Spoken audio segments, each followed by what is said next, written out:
Bonjour à tous. Je suis très heureux de vous accueillir en tant que directeur général de l'Agence de l'eau à cette nouvelle journée connaissance et eau qui est dédiée au fleuve Rhône, le fleuve roi, le fleuve à qui nous empruntons notre nom à l'Agence de l'eau. Donc ce n'est pas évidemment sans une certaine émotion qu'on vous rassemble pour parler de cela.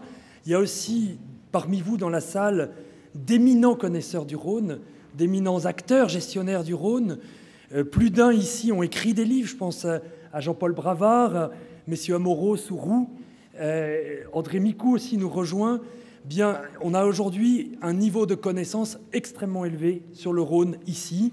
Il fallait bien un lieu prestigieux comme cette université des savoirs pour partager nos connaissances sur le Rhône.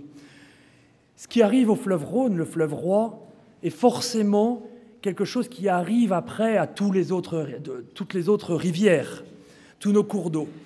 Qui sait que le fleuve Rhône a bénéficié d'un investissement de 135 millions d'euros ces dernières années pour la restauration de son écologie.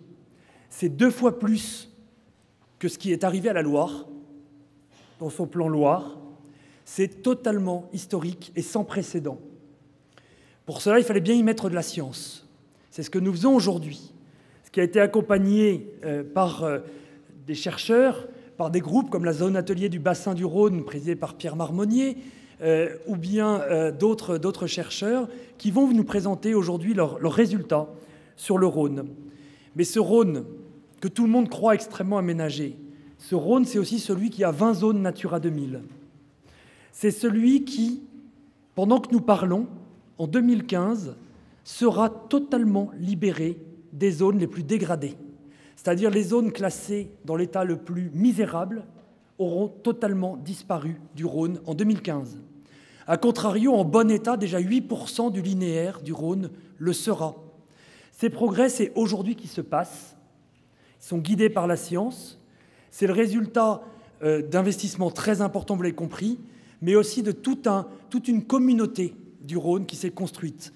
Communauté scientifique, communauté au comité de bassin, communauté de gestionnaires, de concessionnaires, de l'Agence de l'eau, de l'État, la DREAL en particulier. Ces travaux, c'est ceux qui sont aussi encadrés, chapeautés par le plan Rhône. C'est donc une énorme organisation qui est derrière ce fleuve Rhône. Alors, qu'est-ce qu'on va voir aujourd'hui? On va vous présenter 2 choses absolument inédites aujourd'hui. Une étude sur la quantité du Rhône, quantité de l'eau dans le Rhône, une étude sur son écologie. Parce qu'au final, ce qu'on cherche à faire, c'est donner au Rhône ses caractéristiques d'un fleuve vivant, d'un fleuve attractif. Même avec la contrainte de la production hydroélectrique à un niveau qu'on connaît, de la navigation, des aménagements qui sont derrière, nous pouvons donner à ce fleuve une qualité écologique, des fonctionnalités écologiques de très haut niveau. Et c'est ça qu'on va regarder ensemble aujourd'hui. Alors pour autant, vous savez, on a toujours dit le Rhône est inépuisable, le Rhône a de l'eau sans fin. Ben oui, il a la très bonne idée de lécher les Alpes et de récupérer la fonte des neiges, d'atteindre son maximum de débit en juillet à l'entrée de France. C'est unique.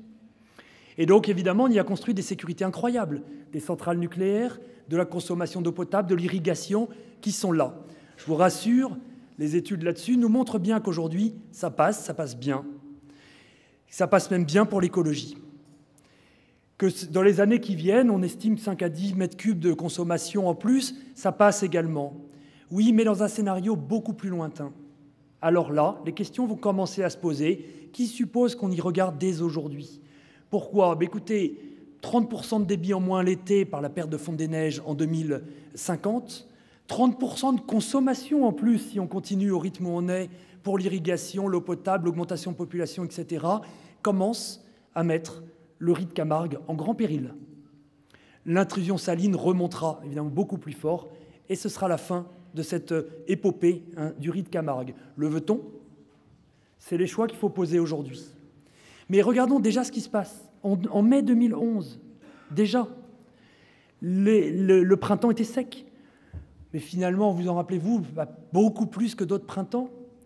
Par la décision unilatérale de quelques gestionnaires du lac Léman en Suisse, diminuant de moitié le débit, le Rhône s'est retrouvé si abaissé que notre activité française, la production d'électricité dans les centrales dès le budget, a dû réduire pour respecter ces conditions d'autorisation liées au débit, liées à la température du Rhône. Nous n'étions qu'en mai.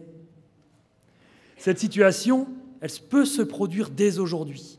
Pour ça qu'il y a un travail à faire aujourd'hui. Nous avons la chance d'accueillir Christian Breteau de l'Université de Genève, qui va nous présenter l'étude Coporter France-Suisse, Gouv-Rhône, pour savoir comment justement construire un système de gestion commun et partagé, non pas unilatéral mais partagé, qui permette aujourd'hui d'assurer les bonnes fonctions qu'on attend du Rhône, comme on le doit, parce que finalement la nature avait donné assez d'eau pour le permettre. Voilà, nous aurons donc cette présentation aussi faite par BRL Ingénierie. Sébastien Chazot est avec nous, merci, pour nous dire cette empreinte de l'homme sur le fleuve et de savoir jusqu'où on peut aller. Enfin, l'IRSTEA, Éric Sauquet, Flora Branger, Sandrine Desnains, nous présenteront les manières de s'adapter à ce changement climatique qui ne manquera pas d'être au rendez-vous du Rhône. Le miracle du Rhône, cette fonte des neiges l'été, évidemment, est affectée par le changement climatique. Nous ferons aussi un travail sur des questions de débit dans le Rhône, toute chose au superlatif, puisqu'on est dans le fleuve le roi, le fleuve le plus important. On ne peut pas appliquer les débits classiques, débits d'objectifs d'étiage, etc. Comment reconstituer les débits qu'on souhaite dans le Rhône? L'IRSTEA nous le présentera. Voilà, je vous le disais, sinon le Rhône peut faire beaucoup mieux, même sous contrainte hydroélectrique et de navigation. Eh bien, c'est justement ce qui va vous être présenté par Benoît Terrier, expert en géomorphologie de l'Agence de l'eau, pour nous donner les clés d'une méthode qui permet de donner, tronçon par tronçon, les bons sujets de progrès pour donner à ce Rhône ses qualités de fonction écologique à très bon niveau comme on le peut. Ça permettra de guider nos opérations demain, de remise en eau des Launes. Sachez qu'on en a déjà fait plusieurs dizaines de kilomètres restaurés. Ça change le visage du Rhône. Où va-t-on désormais? C'est aussi les questions de continuité écologique. Bien sûr, on pense aux anguilles qui vont remonter bientôt jusqu'à la Drôme. 180 km qui leur sont ouverts, c'est une vraie chance pour ces espèces amphihalines emblématiques de retrouver vie. Mais on pense aussi au transport des sédiments, bloqués trop longtemps dans les marges alluviales par de géniaux ingénieurs du XIXe siècle, qui peuvent, retrouvant le chemin du fleuve, reconstruire une écologie, reconstruire une évolution des marges alluviales, des bancs de sable, des bancs de cailloux, qui peuvent se construire pour le Rhône, autant d'habitats, autant de connexions avec la nappe, autant d'intérêts écologiques, mais aussi physiques, dans le fonctionnement hydraulique du Rhône. Voilà, donc c'est encore beaucoup d'actions qui sont devant nous, mais il faut se poser aussi la bonne question, à qui tout cela rend-il service? Toutes ces opérations rendent service à l'homme. Et c'est pourquoi on va prêter aussi une attention à Anne Honegger et Marie Scottet de l'UMR, du CNRS, Environnement, Ville, Société. Nous présenterons aussi ces résultats de perception qu'en ont les citoyens, d'attente qui peut s'exprimer.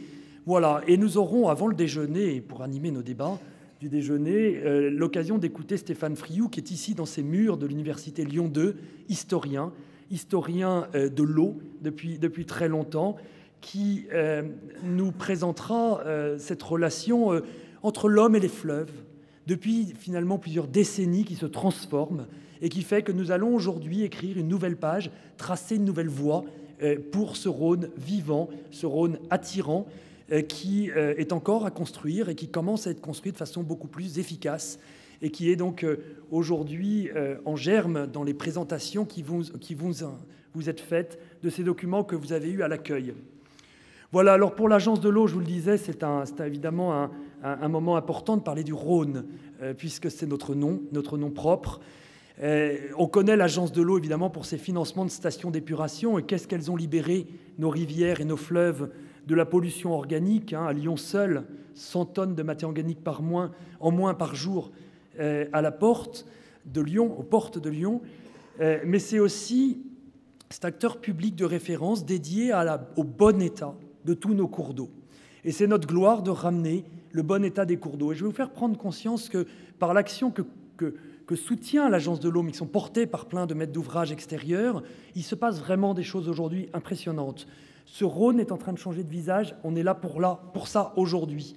Et je veux dire aussi un autre scoop, à l'Agence de l'eau, nous avons financé en 2014 des économies d'eau qui correspondent à la consommation de 1 million d'habitants en une année seule. Il y a 14 millions d'habitants dans ce territoire. 1 million d'habitants, c'est une consommation d'eau absolument majeure. Notre époque est en train de changer sur la question des économies d'eau. C'est très impressionnant à quelle vitesse ça se produit. Ces économies, donc c'est vraiment l'heure aujourd'hui. C'est des résultats qui sont importants et d'autres résultats évidemment sur l'écologie, sur la qualité chimique de nos rivières sont là. Vous pensez bien que pour arriver à cela, il faut une politique de connaissances conséquente. C'est pourquoi à l'Agence de l'eau, il y a une équipe qui est dédiée, dirigée par Mathieu Papouin, Stéphane Strofek, qui a installé le conseil scientifique du comité de bassin il y a encore quelques jours, dont beaucoup sont là. Je salue l'arrivée de son président nouvellement nommé, nouvellement élu. Merci d'être avec nous pour tracer évidemment la route pour encore ces actions, pour encore de nombreuses années, encore de belles réalisations dans la politique de l'eau que nous portons tous ici présents, gestionnaires ou scientifiques. Je vous remercie d'être avec nous pour ces journées qui sont désormais ouvertes. Je vous remercie.